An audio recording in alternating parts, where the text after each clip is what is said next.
ஆண்டவரும் இரட்சகருமாகிய இயேசு கிறிஸ்துவின் நாமத்தில் இந்த சிறப்பு திருமறை பேருரைக்கு உங்களை அன்போடு வாழ்த்தி வரவேற்கிறேன். தேவன் தாமே உங்கள் ஒவ்வொருவரையும் ஜேடிகே ஊழியத்தின் சார்பில் கேட்டுக்கொண்டிருக்கிற அத்தனை பேரையும் ஆசீர்வதிப்பாராக. இந்த நாளின் தலைப்பு, உங்களோடு பேசும்படியான தலைப்பை சொல்கிறேன். வழக்காடுதல் என்ற தலைப்பில் உங்களோடு பேச இருக்கிறேன். வழக்காடுதல். அதற்கு முன்பு நாம் ஒரு சின்ன ஜெபம் பண்ணிடலாமா? பரலோகத்தின் தேவனாகிய கர்த்தாவே, இந்த சந்தோஷமான நல்ல நாளுக்காய் ஸ்தோத்திரிக்கிறோம். உம்முடைய நாமத்திற்கு மகிமை உண்டாக பண்ணும்படி எங்களுக்காக வழக்காடுகிற கர்த்தர் நீர் அல்லவா? உலகம் முழுதும் இருக்கிற வழக்குகளெல்லாம் இன்று தீர்க்கப்படும்படி உதவி தாரும். உம்முடைய வார்த்தைகளை தந்து சந்தோஷப்படுத்தும். தேவக்கரம் எங்களை வழிநடத்தட்டும். ஆவியானவர்தாமே இந்த வார்த்தை நிமித்தம் எல்லாருடைய வழக்குகளை தீர்த்து ஆசீர்வதிக்க ஜெபிக்கிறோம். எங்களோடு பேசும். இயேசுவின் நாமத்தில் ஜெபிக்கிறோம் பிதாவே, ஆமேன் ஆமேன். நன்றி. ஆண்டவருக்குள் அன்பார்ந்தவர்களே, ஜேடிகே தொலைக்காட்சி நேயர்களே, உங்கள் அனைவருக்கும் மீண்டும் ஒரு முறையாய் வாழ்த்துகிறேன். இந்த நாளிலே உங்களோடு பேசும்படியான ஒரு தலைப்பு, வழக்காடுகிறவர், வழக்காடுதல் என்ற தலைப்பில் உங்களோடு பேச இருக்கிறேன். திருமறை பேருரை. அதற்கு ஆதாரமாக இருக்கும்படி ஏசாயா தீர்க்கதரிசி புஸ்தகம் 1 அதிகாரம் 18ஆம் வசனத்தை வாசிக்கிறேன். இதில் சொல்லப்பட்டிருக்கிறது, வழக்காடுவோம் வாருங்கள் என்று கர்த்தர் சொல்கிறார். உங்கள் பாவங்கள் சிவேர் என்றிருந்தாலும் பஞ்சை போல் வெண்மையாகும், இரத்தாம்பர சிவப்பாக இருந்தாலும் பஞ்சை போல் வெண்மையாகும், குறைந்த மழை போல பஞ்சை போல வெண்மையாகும். எதுக்கு வழக்காட கூப்பிடுறாரு? வாங்க வழக்காடுவோம். சுப்ரீம் கோர்ட்டு நீதிபதி, உச்ச நீதிமன்ற நீதிபதி ஒன்று சொல்லியிருக்கிறார். 3 கோடி வழக்கு நிலுவையில் இருக்கிறது. என்னைக்கு தீர்க்காத எத்தனை நியாயாதிபதிகள் போயிடுவாங்க, அவங்க இறந்தும் போயிடுவாங்க. அத்தனை வருஷம் நடக்க போகுது. 3 கோடி வழக்கை தீர்க்கிறது குறைஞ்சு 30 வருஷம் ஆகும். ஆனால் கர்த்தர் ஒரு செகண்டில் நம்முடைய வழக்கை தீர்த்துடுறார். அவர் சொல்கிறார் பாருங்கள், ஒரு வசனத்தை வாசிக்கிறோம் பாருங்கள். அதாவது 3ஆம் அதிகாரம் 13வது வசனத்தில் தேவன் சொல்லியிருக்கிற வார்த்தையை பாருங்கள். கர்த்தர் வழக்காட எழுந்திருந்து ஜனங்களை நியாயந்தீர்க்க நிற்கிறார். வழக்காட எழுந்திருந்து ஜனங்களை நியாயந்தீர்க்க நின்று கொண்டிருக்கிறார். ஸ்டாண்டிங், நின்று கொண்டிருக்கிறார். அது சொன்ன வார்த்தையை பாருங்கள். அதில் அதாவது சங்கீதக்காரர் சொல்கிறார் 35ஆம் சங்கீதம் 1 வசனத்தில், நீர் எனக்காக வழக்காடி என்னோட யுத்தம் பண்ணவருடைய யுத்தம் பண்ணும். நீர் எனக்காக வழக்காடும். நான் சும்மா தான் இருப்பேன், வழக்காட போகிறது நீர் தான். எனக்கு எங்கூட சண்டை போட வராங்க, யுத்தம் பண்ண வர்றாங்க. யுத்தங்கிறது நூற்றுக்கணக்கான பேர், ஆயிரக்கணக்கான பேர் பண்ணுறது யுத்தம். சண்டைங்கிறது ஒருவருக்கு உள்ள சண்டை, அல்லது 4-5 பேர் உள்ள சண்டை. சண்டைங்கிறது ஒருவருக்கொருவர். யுத்தங்கிறது ஒரு நாட்டுக்குறமான நாடு. இவர் சொல்கிறார், அந்த வார்த்தையை பயன்படுத்தார், என்னோட யுத்தம் பண்ணவரோட யுத்தம் பண்ணும் அப்படி சொல்லிட்டு. யோபு ஒரு வார்த்தை சொல்கிறார். யோபு 10:2, என்னை குற்றவாளி என்று தீர்க்காதிரும், எது நிமித்தம் என்னோட வழக்காடுகிறீர்? என்ன காரணம் ஐயா? என் மனைவி சொன்ன வார்த்தை, என்னுடைய பிள்ளைகள் இறந்தது, ஆடு மாடுகள் இறந்தது, ஒட்டகங்கள் இறந்தது, இதுக்கெல்லாம் என்ன காரணம்? ஏன் வழக்காடுகிறீர்? இந்த வழக்குக்கு என்ன காரணம்? கர்த்தர் சொல்கிறார் பாருங்க. அதாவது இந்த யோபுனுடைய காரியத்தில் ஒன்றை நாம் கவனிக்க வேண்டும். எப்படி அப்படின்னா, கர்த்தருடைய பிசாசு தான் இதை செய்கிறான், சாத்தான் தான் இதை செய்கிறான். அந்த சாத்தான் ரொம்ப தந்திரசாலி. அவன் என்ன செய்கிறான் பாருங்க, தேவனை சமாதானப்படுத்தி விடலாம் என்று பலியிட்டு விடுவானே என்று சொல்லி வானத்திலிருந்து அக்கினி இறங்க பண்ணி ஆடு மாடுகளை சுட்டெடுத்து போட்டான். அப்புறம் பலி செலுத்த முடியாது. கல்தேரை எழுப்பி விட்டான், சபையரை எழுப்பி விட்டான். அவங்களாம் யார்? ஆபகுக்கு 1ஆம் அதிகாரம் 5ஆம் வசனத்திலும் 6ஆம் வசனத்திலேயும் கல்தேர் கெடிதும் பயங்கரமானவர்கள், மிருக கூட்டம் மாதிரி உள்ளவையா. எதிரி பாருங்க எப்படி எழுப்புறான் பாருங்க. சாதாரண ஒரு ஜெபம் கொண்டிருக்கிற இந்த யோபுவுக்கு வலுவான எதிரியத்தான் சேர்க்குறான். உங்களுக்கும் அப்படித்தான், எனக்கும் அப்படித்தான். நம்முடைய எதிரிலாம் பார்த்தீங்கன்னா சத்தமும் பெருசாக இருக்கும், உருவமும் பெருசாக இருக்கும், பணமும் அதிகமாக இருக்கும். அவங்கள ஜெயிக்கிறது கஷ்டம். அப்படிப்பட்டவங்கள தான் கர்த்தர் நமக்கு எழுப்பித்தார். அப்போ தான் நமக்கு அவர் உதவி செய்கிறார். அல்லேலூயா. பாருங்க, ஏசாயா 51:22 தம் ஜனத்திற்காக வழக்காட போகிறவர் யார்? எனக்கு என் கேஸை யார் கேட்பார்? என் பேச்சை எனக்கு யார் உதவி செய்வா? என்னுடைய வழக்கை யார் தீர்க்கிறது? இப்படிலாம் யோசிச்சுட்டு இருக்கீங்களா? கர்த்தர் சொல்றார் பாருங்க, ஏசாயா 41:21 உன் வழக்கை என்னிடத்தில் கொண்டு வாருங்கள். ஏன் போய் கோர்ட்டுக்கு போகிறீங்க? ஏன் பக்கத்து வீட்டில் சொல்கிறீங்க? ஏன்ட்ட கொண்டு வாங்க. சபையில் ஏன் சொல்கிறீங்க? ஒன்றும் சொல்ல வேண்டாம். நேர உன்னுடைய வழக்கை என்னிடத்திலே கொண்டு வாருங்கள், நான் தீர்த்து விடுவேன். அப்படி சொல்லிட்டு எரேமியா 50:34 வழக்கை அவர் நடத்துவார். பார்த்தீங்களா? நம்முடைய வழக்கை, நம்முடைய பிரச்சனையை அவர் நடத்துவார். இயேசு நடத்துவார், நடத்த விட மாட்டார். அப்போ நம்ம ஒன்றுமே செய்ய வேண்டியதில்லை. நீங்கள் சும்மா இருப்பீர்கள், கர்த்தர் உங்களை யுத்தம் செய்வார் என்று சொல்லப்பட்டிருக்கிறார். சரி, அப்படியானால் என்னென்ன வழக்கு இருக்கிறது, என்னென்ன கேஸ் எல்லாம் நம்ம மேலே இருக்குது போடுறாரு அப்படிங்கிறத பற்றி நூற்றுக்கணக்கான குறிப்பு இருக்கிறது. ஆனால் ஒரு 20 நிமிடத்தில் நான் உங்களோடு ஒரு 3 அல்லது 4 சின்ன குறிப்புகளை சொல்லி உங்களுக்கு ஜெபம் பண்ண போகிறேன். முதல் குறிப்பு பாருங்கள், ஏசாயா 1:18 பழையபடியும் வாசிக்கிறேன். அதாவது ஒரு சொல்கிறார் பாருங்கள், வழக்காடுவோம் பாருங்கள் என்று கர்த்தர் சொல்லுகிறார். உங்கள் பாவங்கள் சிவேர் என்று இருந்தாலும் உறைந்த மலை போல் வெண்மையாகும், இரத்தாம்பர சிவப்பாக இருந்தாலும் பஞ்சை போல் ஆகும். இதுதான் வழக்கு. பாவத்தின் மீது தான் வழக்கு. நல்லா பாருங்க, சில வசனம் சொல்கிறேன் பாருங்க. எரேமியா 14:10 பாவங்களை விசாரிப்பார் இப்படி சொல்லப்பட்டிருக்கிறார்.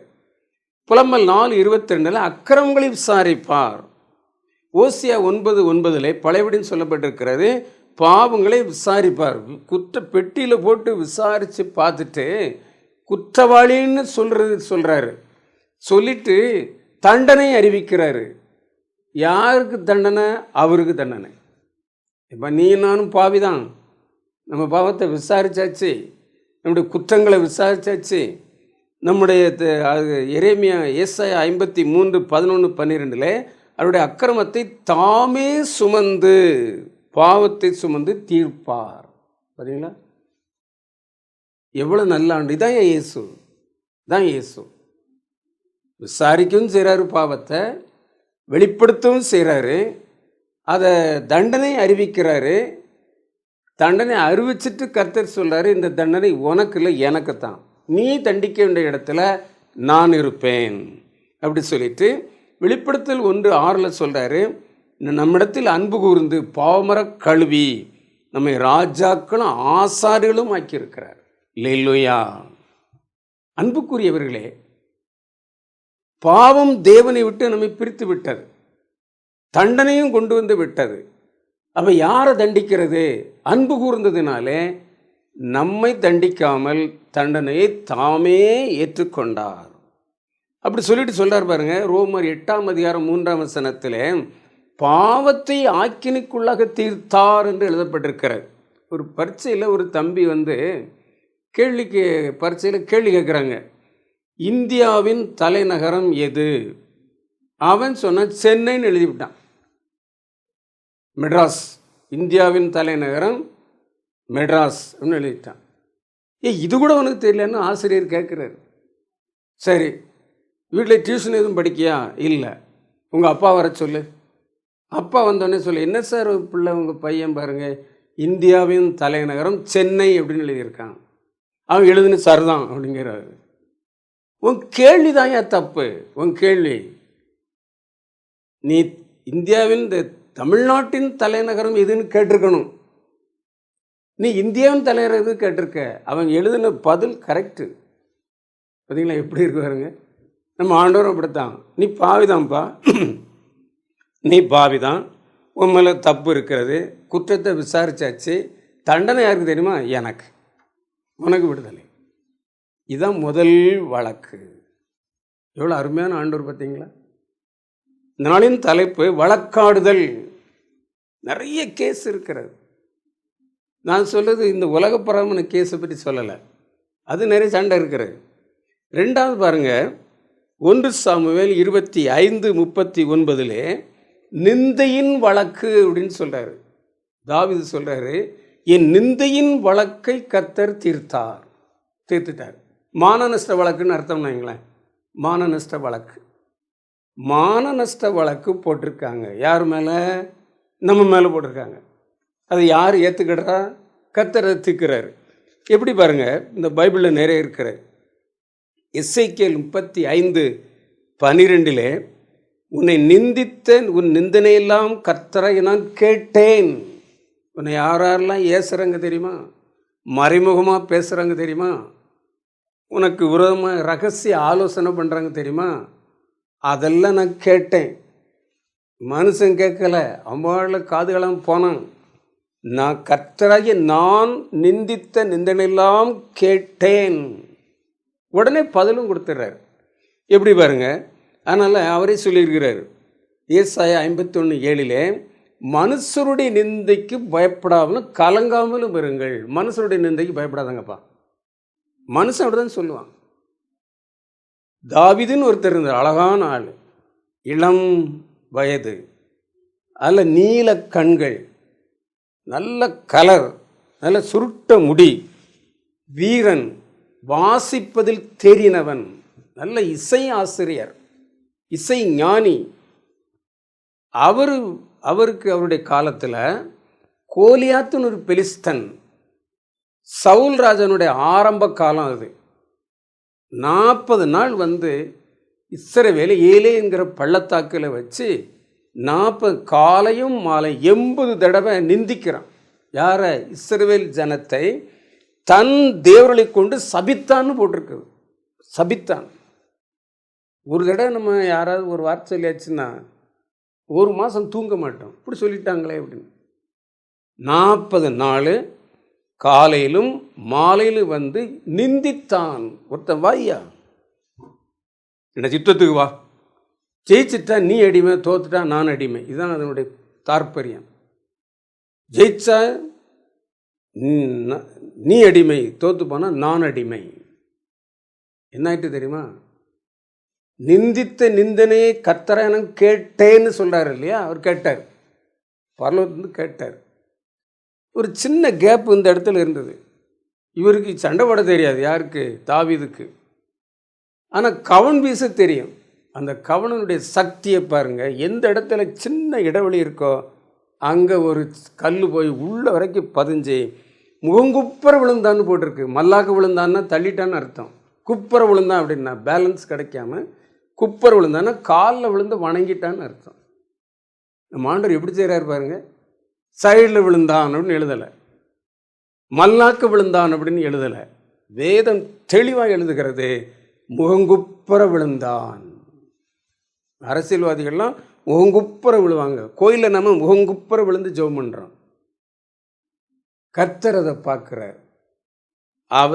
எவன் அந்த வாள் வச்சிருந்தானோ அதே வாழை அவனே வெட்டி தலை துண்டை எடுத்தாச்சு. இன்றைக்கு உடனே இஸ்ரவேல் ஜனங்கள் ஆரவாரம் பண்ணி அவங்கள மூர்க்கத்தனமாக விரட்டிட்டு போகிறாங்க. மூர்க்கத்தனமாக விரட்டி கொண்டு போய் அவர்களை அழித்து விட்டார்கள். அன்புக்குரியவர்களே, நிந்தையின் வழக்கை கர்த்தர் தீர்க்கிறவர். நிந்தையின் வழக்கை கர்த்தர் தீர்க்கிறவர்.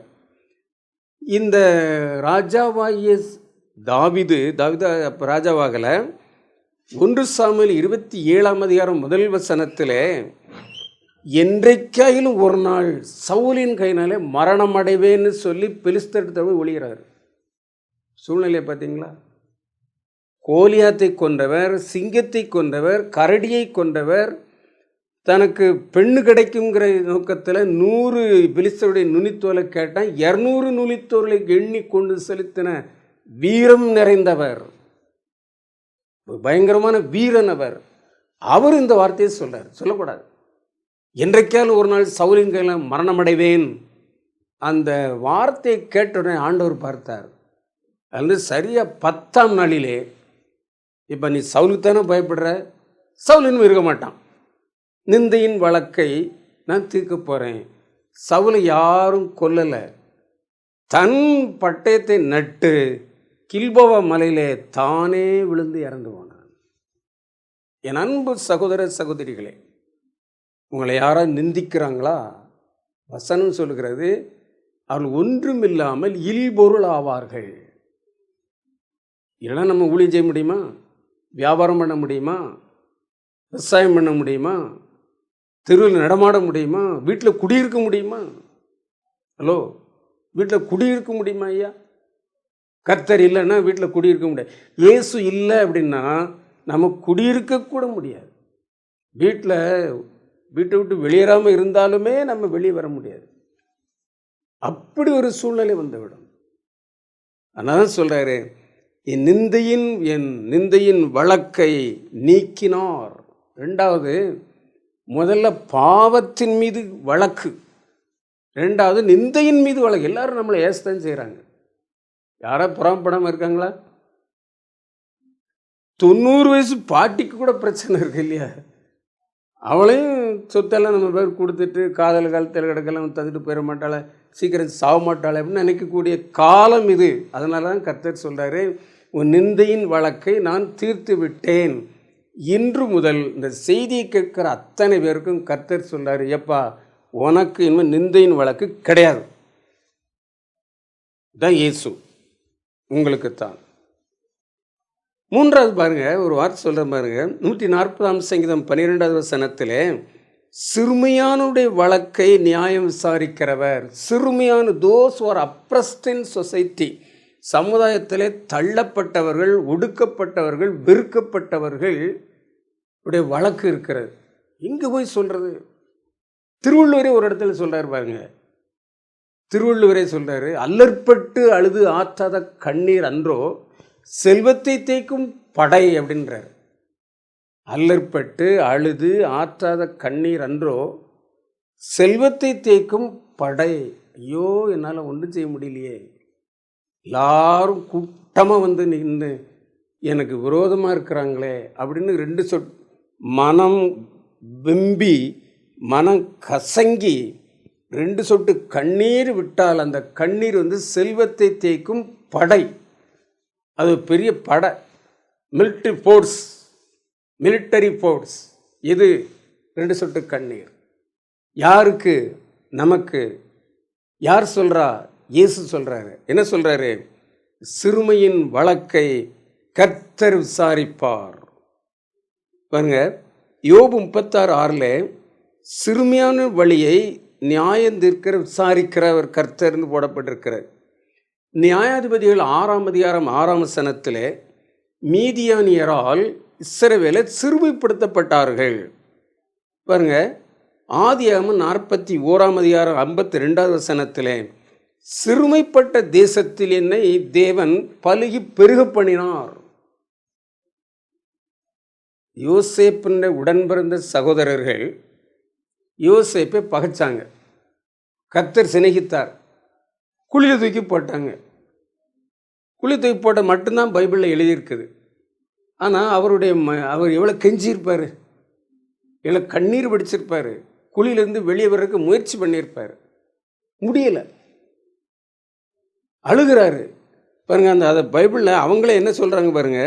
42:21 ஆதியாகமம் 41:21, நாம் நம்முடைய சகோதரனுக்கு துரோகம், அவனுடைய மன வியாகுலை கண்டு நாம் செய்விடாமற் போனோமே அப்படின்னு சொல்லி தூக்கி போட்டவன் எகிப்து தேசத்தில் வந்து இவர் உயர்த்தப்பட்டிருக்கும் பொழுது, ராஜாவுக்கு அடுத்த ஸ்தானத்தில் இருக்கும் பொழுது சொல்கிறான். அவன் மொழியில் சொல்கிறான், எபிரேய மொழியில் சொல்கிறான். யோசேப்பு எகிப்திய மொழியில் பேசுகிறார். மொழிபெயர்ப்பாளர் வச்சிருக்காரு, டிரான்ஸ்லேட்டர்ஸ். இவருக்கு தாய்மொழியே எபிரேய மொழி தான். சகோதரத்தில் அந்த மொழியில் பேசலை. முதல்ல அவங்ககிட்ட அந்த மொழியில் பேசலை. மொழிபெயர்ப்பாளர் வச்சு பேசுகிறாரு. அவங்க எதிரே சொல்கிறாங்க, அப்படி உடன் பிறந்த அவனுக்கு துரோகம், நமக்கு இடைஞ்சல், அவனுடைய மன வியாகுலை கண்டு. நல்லா கவனிங்க, கர்த்தர் பார்த்தார். நல்ல ஒரு வசனம் சொல்கிறேன் பாருங்க.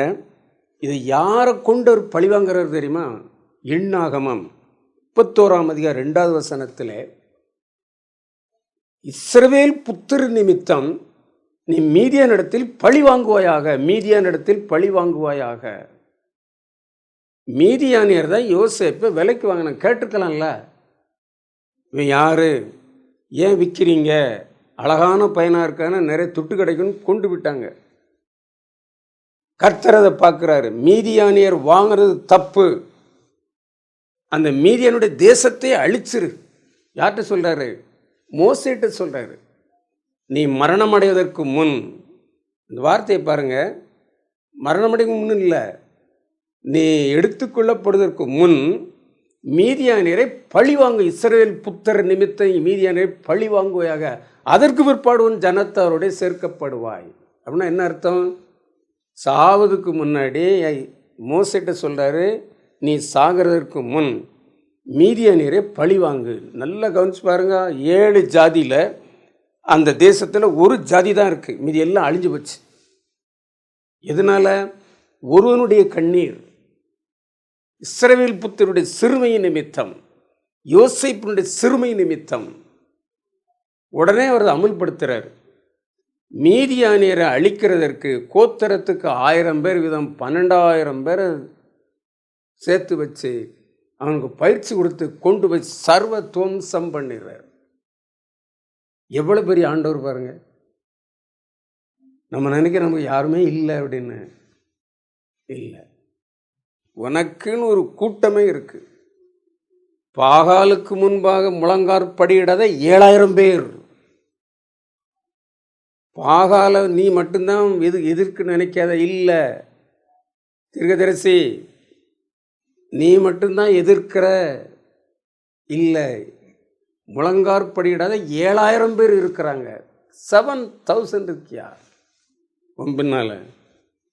நான் கூட நினைப்பேன் நம்ம தனியால் போராடுறோம். இல்லை, ஒரு நாள் ஆண்டவர் சொன்னார், நீ மாஞ்சோலையிலிருந்து உன் வேலையை ஆரம்பித்த டவுன் வரைக்கும் முடித்த 42 வருஷம் எத்தனையோ பேர் உனக்கு ஜெபம் பண்ணுறாங்க அப்படின்னு சொன்னார். நான் நம்பலை. ஒரு நாள் ஒரு வயசான அம்மாவை வந்து குறும்பூரில் பார்த்தேன். அந்த உருட்டு வெளியேறி எத்தனையோ வருஷம் ஆயிட்டு. அவங்க சொன்னாங்க, உங்களுக்காக ஜெபம் பண்ணுறேன் அப்படின்னாங்க. எனக்கு அவங்கள மறந்து போச்சு. அதே மாதிரி ஒவ்வொரு ஊர்லேயும் இருக்கிறாங்க. நான் நினச்சேன் ஐ ஆம் அலோன், தனிச்சிருக்கிறேன்னு நினச்சேன். இல்லை, இந்த ஜனத்தை சிறுமியானுடைய வழக்கை கர்த்தர் விசாரிப்பார் அப்படி சொல்லிட்டு அவர் சொல்கிறாரு, நாகும் ஒன்றும் பண்ணல, இனி சிறுமைப்படுத்த மாட்டேன்பா. இப்போ சிறுமைப்படுத்தி அந்த ஜனத்தை அழிச்சாச்சுல்ல, முடிஞ்சுது. இனிமேல் உனக்கும் சிறுமை கிடையாது, அவங்களுக்கும் சிறுமை கிடையாது. இதுதான் இயேசு. நம்மளுக்கு அவர் சிலுவையில் அடைஞ்சிரும்ப மன்னிக்கிறவர் தான், அன்பு கூறுகிறவர் தான், ஆசீர்வதிக்கிறவர் தான், அன்பானதெல்லாம் உண்மைதான். ஆனால் அதே சமயத்தில் சிறுமியானுடைய வழக்கை விசாரிக்கிற கர்த்தர். சோர்ந்து போகாதருங்க, சோர்ந்து போக வேண்டாம். இன்னொரு காரியத்தை சொல்கிறேன் பாருங்க. அதாவது புலம்பல் 3ஆம் அதிகாரம் 58வது வசனத்தில் ஆத்மாவின் வழக்குன்னு போட்டிருக்கு. இந்த சரீரத்தில் நிறைய வழக்கு இருக்கிறது. அதனே ஆத்மா வழக்கு சொல்றார் பாருங்க, ஆத்மாவின் வழக்கு அப்படின்னு சொல்லி. ஏசாயா 57:16 நான் இனிமேல் வழக்காட மாட்டேன். ஆத்மா சோர்ந்து போய்விடும். சரீரம் சோர்ந்துருது, வேலை செஞ்ச உடனே சோர்ந்துருது. ஆத்மாவுக்கு கோயிலுக்கு போனால் அல்லது ஜெபம் பண்ணினால் அல்லது தியானம் பண்ணினால் இந்த ஆத்மாவுக்கு பலன் கிடைக்கிறது. இந்த சரீரத்தை பட்டி போட்டு பாருங்க, ஆத்மா பலன் அடையும். ஆத்மா அதான் சொல்றாரு, ஆக்கினைக்குள்ளாக சங்கீதம் 109:31 ஆக்கினைக்குள்ளாக தீர்க்கிறவர்களின் எளியவனை ஆத்மாவை ரட்சிக்கும்படி வலது பார்சத்தில் நிற்பார். பக்கத்தில் நிற்கிறார், இடது பக்கம் நிற்க மாட்டார், வலது பக்கத்தில் நிற்பார். வலது பக்கம் நிறைய இடம் இருக்கு. அவர் சிங்காசனத்தில், அவர் பரலோகத்துக்கு போய் சிங்காசனத்தின் வலது பார்சத்தில் உட்கார்ந்தார். இடது பக்கம் காலியாக இருக்கு, நீங்கள் நானும் போய் உட்காரணும். வலது பக்கத்தில் அந்த ஒரு சிங்காசனத்தில் கோடிக்கணக்கான மக்கள் உட்காரலாம், அவ்வளோ பெருசு. சிறுமையாக பாருங்க, ஆத்மாவினுடைய வலது பார்சத்தில் அவர் நிற்பார். ஆக்கினைக்குள்ளாக தீர்க்கிறவர்களுக்கு எளியவனுடைய ஆத்மாவை ரட்சிக்கும்படிக்கு, ஆத்மாவை ரட்சிக்கும்படிக்கு. இப்போ பாருங்க, நம்ம எல்லாரும் உயிரோடு இருக்கிறோம், கேட்டுக்கிட்டு இருக்க அத்தனை பேருக்கு உயிர் இருக்கு, சரீரம் இருக்கிறது. ஒரு கத்தி எடுத்து சரியத்தை குத்தி பாருங்க, வலிக்கும், ரத்தம் வரும். ஆனால் செத்த பிற்பாடு, உயிர் போன பிற்பாடு குத்துனாலும் வலிக்காது, ரத்தம் வராது. ஏன்? அந்த வலியும் அந்த இரத்த போக்கும் சரீரத்துக்கு மட்டும்தான். ஆத்மா அதை ஆத்மா உணரும், அவ்வளோதான். அது ஆத்மாவுக்கு தான். இந்த வலி ஆத்மாவுக்கு தான், சரீரத்துக்கு கிடையாது. அதனால தான் ஆத்மாவிலே வழக்கு. நம்ம யாராவது ஏசிட்டா நம்ம உட்காந்து அழுதுகிட்டு இருக்கிறோம். அப்படி இல்லை. கர்த்தர் சொல்றாரு, எப்போ ஆத்மாவை சேதப்படுத்துறாங்க அப்படி சொல்லிட்டு அவர் சொல்றாரு பாருங்க, மத்தேயு 10:28 ஆத்மாவை கொல்ல வல்லவருக்குத்தான் பயப்படுங்கள். எசேக்கியேல் 18:4 இதோ எல்லா ஆத்மாக்களும் என்னுடையவைகள். பார்த்தீங்களா? எல்லாருடைய ஆத்மாக்களும் அவனுக்கு சொந்தம் கிடையாது. தற்கொலை பண்ணால் கேஸ் போடுவான். இந்த கவர்மெண்ட்டை என்ன செய்ய தெரியுமா, தற்கொலை பண்ண போகிறேன்னா ஒன்று கேஸ் போடுவான். தன்னைத்தானே கொலை செய்கிறதுக்கு உரிமை கிடையாது. இப்போ என்ன நானே கொலை செய்கிறதுக்கு அரசாங்கம் அனுமதிக்காது. கோர்ட்டில் பெட்டிஷன் கொடுத்தாலும் தள்ளுபடி ஆயிரும். நான் சாக போகிறேன், மருந்து குடிச்சு சாக போகிறேன், தீ குளித்து சாக போகிறேன் அப்படின்னு சொன்னால் உடனே காப்பாற்றிடுவாங்க. நம்முடைய ஆத்மா, நம்முடைய சரீரத்தை அழிக்க நமக்கு உரிமை கிடையாது. நல்லா கவனிங்க. கவர்மெண்ட்டே சொல்லுது அப்படி. தற்கொலை பண்ண போனால் அவனை பிடிச்சிருவாங்க. எத்தனை பேர் கோபுரத்தில் ஏறி அல்லது மாடியில் ஏறிக்கிட்டு பயங்காட்டுவாங்க. செல்ஃபோன் டவரில் ஏறி உட்காந்துக்கிட்டு தற்கொலை பண்ண போகிறோம் மிரட்டுவாங்க. கிளந்து கெஞ்சுவாங்க. விழுந்து போய் அப்படின்னு சொல்ல மாட்டான். ஏன்னா சட்டம் அங்கே இருக்குது. சட்டம் தேவனுடைய சட்டம். என்னுடைய ஆத்மாவை காப்பதற்கு தேவனுக்கு உரிமை இருக்கிறார். அதனால சொல்கிறார், ஆத்மாவை கொல்ல ஆத்மா இதோ எல்லா ஆத்மாவும் என்னுடையவைகள். 116 சங்கீதம் 4 ஆத்மாவை விடுவியும் என்று கெஞ்சினேன். ஆத்மா விடுங்க, சரீரத்தை விடுங்க அப்படி சொல்லிட்டு யாக்கோபு 1:21 ஆத்மாவை ரட்சிக்க வல்லமுள்ள வசனத்தை சாந்தமாய் ஏற்றுக்கொள்ளுங்கள். 3 குறிப்பு சொல்லியிருக்கிறேன். பாவத்தின் மீது வழக்கு, சிறுமியின் மீது வழக்கு, ஆத்மாவில் ஒரு வழக்கு. கர்த்தர் சொல்ல தீர்ப்பு சொல்றாரு பாருங்க. எப்படி தீர்ப்பு சொல்றாரு? யோபு 13:26 கசப்பான மகா கசப்பான தீர்ப்பை என் மேல் எழுதுகிறீர் சொல்றாரு. பார்த்தீங்களா? மகா கசப்பான தீர்ப்பை என் மேலே எழுதியிருக்கிறீர். மனைவியினுடைய வசை மொழி, பிள்ளைகளுடைய மரணம், ஆடு மாடுடைய அழிவு, வானத்திலிருந்து அக்கினி இறக்கி அவரை தனிமைப்படி அழகாக இருந்த யோபுவை அசிங்கமாக்கி சாசம் இப்படி பண்ணிவிட்டான். அவர் பார்த்தார், கசப்பான தீர்ப்பு இல்லப்பா எழுதியிருக்கிறாரு. அதனால தான் சொல்கிறார் பாருங்க. அவரே சொல்கிறார் எரேமியா 51:36 உன்னுடைய வழக்காடோடே வழக்காடி பழிக்கு பழி வாங்குவேன். நமக்குன்னு ஒரு ஆண்டவர் இருக்கிறார், நமக்குன்னு ஒரு தேவன் இருக்கிறார். நீங்கள் மனுஷனிடத்திலே போக வேண்டாம், மனுஷனிடத்திலே சொல்ல வேண்டாம், கோர்ட்டுக்கே போக வேண்டாம், 10 பேரை கூட்டி என்ன இப்படிலாம் பண்ணுறாங்கன்னு பேசவே வேண்டாம். அவர் இருக்கிறார். நீங்கள் வாயில் சொல் புறவாதற்கு முன்னே அவர் கேட்டுக்கிட்டே இருக்கார்ல. நிந்தித்த நிந்தனையை கர்த்தராகிய நான் கேட்டேன் அப்படி சொல்கிறார். நான் கேட்டேன்யா, நீ சொல்ல வேண்டாம், எனக்கு தெரியும். ஒரு முறை ஒரு காவல்துறை உயர் அதிகாரியை பார்க்க போயிருந்தேன். ஊரில் நான் இருந்த இடத்துல ஒரு பிரச்சனை. ஒரு நீள அருவாள்கிட்ட என்ன வெட்ட வந்தான். நீள அருவாள். எல்லோரும் ஓடிப்பிட்டாங்க. சபையார் அத்தனை பேரும் ஓடிட்டாங்க. ஏன்னா அவனை எதுக்க முடியாது. ஓடினது ஒன்றும் தப்பு இல்லை, ஓடிட்டாங்க. அவங்க தான் சொன்னாங்கன்னா போலீஸ் ஸ்டேஷன் போனேன், அங்கே ஈடுபடலை. உடனே எஸ்பிகிட்ட போனேன், சூப்பரண்ட் ஆஃப் போலீஸ்கிட்ட போனேன். என்னுடைய டேர்ன் வந்துச்சு. அவர் உள்ளே இருந்தார், ஃபைல் பார்த்துட்டே இருந்தார். கையெழுத்து போடார், ஃபைல் பார்ப்பார், படிச்சுக்கிட்டே இருந்தார். என்ன விஷயமா வந்தீங்க சொல்லுங்க அப்படின்றார். யூ கேரியான், சொல்லுங்கன்னு கூட சொல்ல, பெரிய அதிகாரி இல்லையா. நான் ஒரு 20 நிமிஷம் இதை பற்றி சொன்னேன். அவர் கையெழுத்து போட்டே இருந்தார், அதை பார்த்துட்டே இருந்தார். இப்படி புரட்டி பார்த்தார், ஃபைல்லாம் பார்த்தாரு. இதென்ன இப்படி இருக்கு அப்படின்னு அவர்கிட்ட இன்ஸ்பெக்டர் கேட்டுக்கிட்டாரு. பிறகு முடித்த பிற்பாடு இப்படி பார்த்தார். ஒரு பெல் அடித்தார். ஒரு இன்ஸ்பெக்டர் ஓடி வந்தார். இவர் சொல்கிறதெல்லாம் கேளுங்க அப்படின்னாரு. நான் அதே 20 நிமிஷம் அவர்கிட்ட ஒப்பிச்சேன். போங்க அப்படின்ட்டார். என்னடா நம்ம 20 நிமிஷம் ப்ளஸ் 40 நிமிஷம் மன கொதிப்பெல்லாம் கொட்டியிருக்கும். இருந்தாலும் போங்கன்ட்டார். வந்ததே தப்பு. இவன்ட வந்திருக்கே கூடாதுன்னு நினச்சேன். ஆனால் நான் வீட்டுக்கு போய் திருநெல்வேலியில் இருந்து நான் இருந்த இடத்துக்கு போய் சேர 2 மணி நேரம் எடுக்கும். அங்கே போய் வீட்டு வாசலில் ஒரு எஸ்ஐன்னார். என்ன சார் அங்கே போயிட்டீங்களோ ஐயாட்ட? எங்கிட்ட சொல்லி நானே தீர்த்துருப்பேன். யார் உங்களுக்கு பிரச்சனை அப்படின்னு சொல்லி அவன் உடனே பிடிச்சி கொண்டு வந்து அடின்னு அடித்து லாடம் கட்டி, அதாவது விலங்கு போட்டு கூட்டி விட்டாங்க. ஒரு மனுஷன் இவ்வளவு நன்மை செய்தால் தேவன் எவ்வளோ சார் தெரியுமா? நான் நினச்சேன் அந்த சூப்பரண்ட் ஆஃப் போலீஸ் காது கொடுத்து கேட்கலையே அப்படின்னு நினச்சேன். இல்லை, நான் போகிறதுக்கு முன்னாடி அங்கே ஆள் வந்துடுச்சு. இதுதான் இயேசுவும் அப்படித்தான். இயேசுவும் அப்படித்தான். நம்ம வழக்கை உடனே தீர்த்துவார். அங்கேயே 2 மணி நேரம் ஆயிடுச்சு. இது உடனே